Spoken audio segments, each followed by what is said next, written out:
Hello everybody and welcome back to my channel. I'm Sam and this is another art video in which we're gonna paint this picture of Venice using watercolors and some technique that I will show you. So without any further ado, here are the materials. Some paper, and I'm using a 300 GSM cotton paper from Canson, a palette of watercolor, this is literally your choice. Couple of brushes, I'm using a mop brush number 3 and a Raphael number 12. These are all synthetic brushes. A pencil, this is a 2B pencil from Sakura. And then we'll need our ink. I got a Fude nib pen. Fude nib is this bent nib fountain pen that allows you to have a lot of line variations. And some thin regular straight nib pens. I'm using a Sailor pen, but you can definitely use some waterproof fine liner. It's completely fine. So let's start with our drawing. And the first thing that I always do when urban sketching or painting some buildings is to look at the perspective. So I'm tracing the main lines of the perspective here. The picture that I'm using will be linked in the description below. Is a royalty-free photo from Pixaprint. It's a great resource if you would like some photo reference. After the perspective lines, I'm blocking out the main shapes. And as you can see here, I'm trying to block out the main buildings that I want to include in this picture. This probably will change quite a bit once we add ink or we go on with our drawing.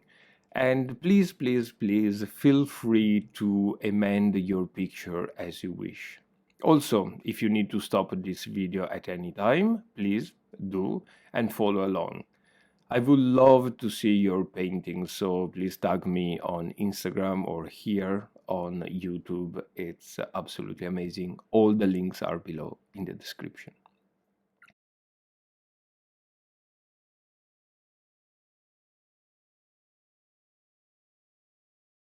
When I'm happy or happy-ish with the main shapes, I start adding the details. And notice that I'm always following those two lines of perspective that I draw before. And this is true for everything, for the top and bottom of the windows, the doors, the chimney, the little sun over roof thingy there. I always follows those two lines. And although my perspective is not perfect, it actually helps very much. Now, a note, you see me using an eraser quite often, or a rubber if you're here in Ireland. I don't mind using an eraser. I think it's a great tool for you to have a decent painting. I know that some artists suggest not using an eraser and go alla prima, so do your sketch actually in ink without even using a pencil, and this will give you some more organicity, some more organic feeling to your painting. But I am not probably experienced enough to get that feeling with ink. And all the time that I tried that, it turned out to be a disaster.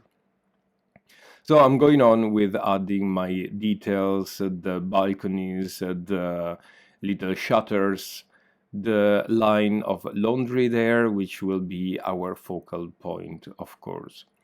And yeah, once again, remember to respect the perspective lines, and then the picture will be your driver.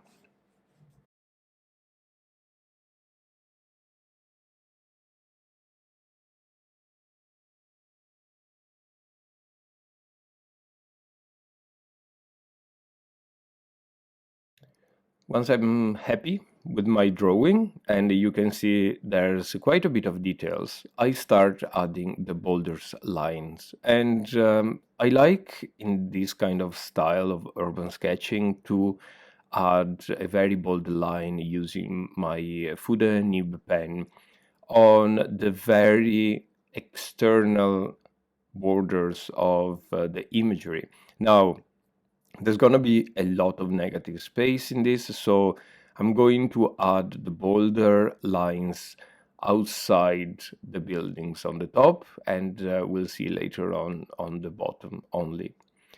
The details or all the lines that are not outside, so remember facing the sky or facing the ground, are gonna be added with a smaller nib or a fine liner.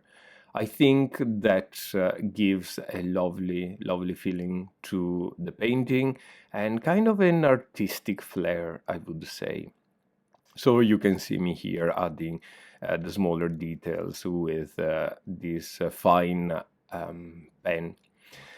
Now, on the ink that I'm using in my fountain pen, I'm using here the Atramentis document ink, which is a bulletproof ink or a waterproof ink. So that means that once it's dried, you can't lift it with your watercolor and won't smudge around.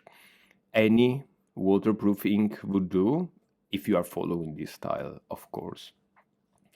I know the many fine liners have waterproof ink, but if you're using a fountain pen, be careful what ink you choose, because some of the Indian ink, for example, can clog and destroy your pen.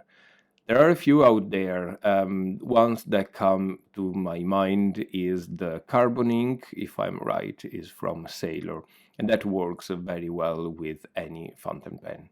And you can find converters or eyedropping thingy to fill in your fountain pen without having to purchase cartridges, which is always very convenient.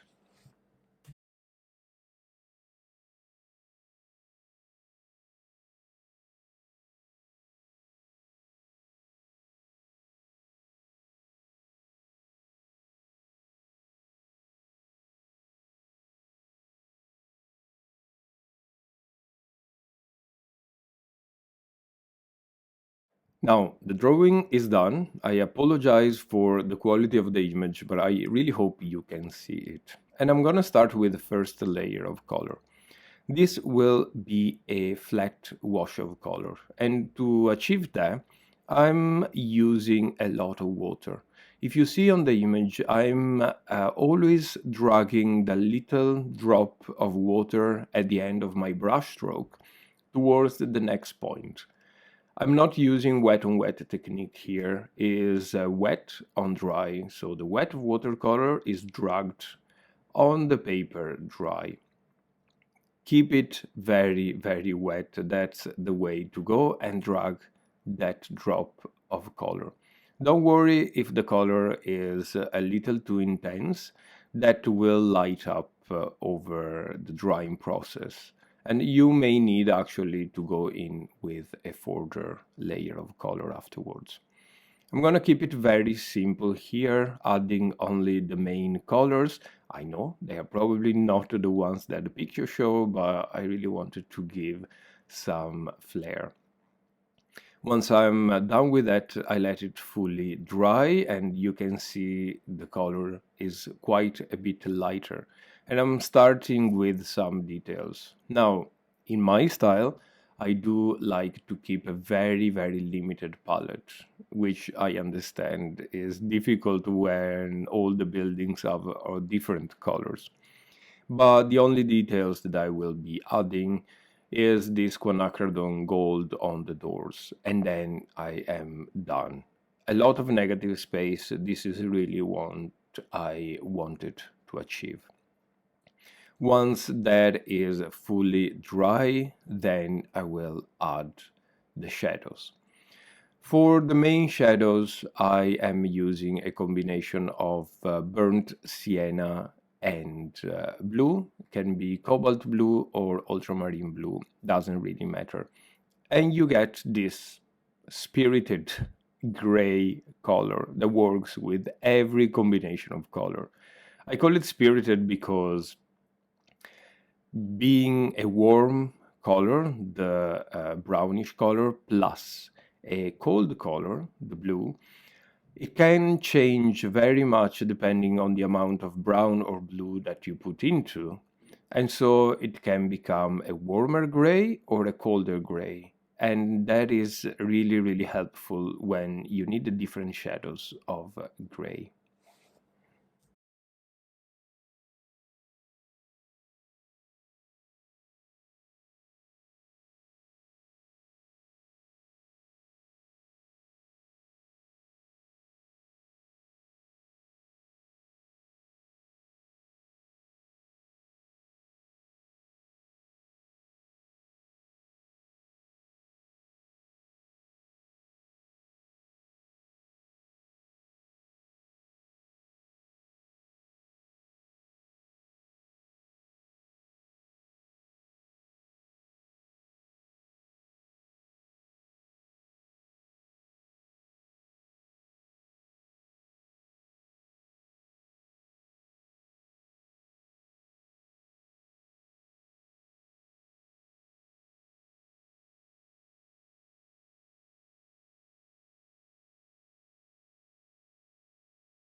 And yeah, here it is. I'm going on with all my shadows.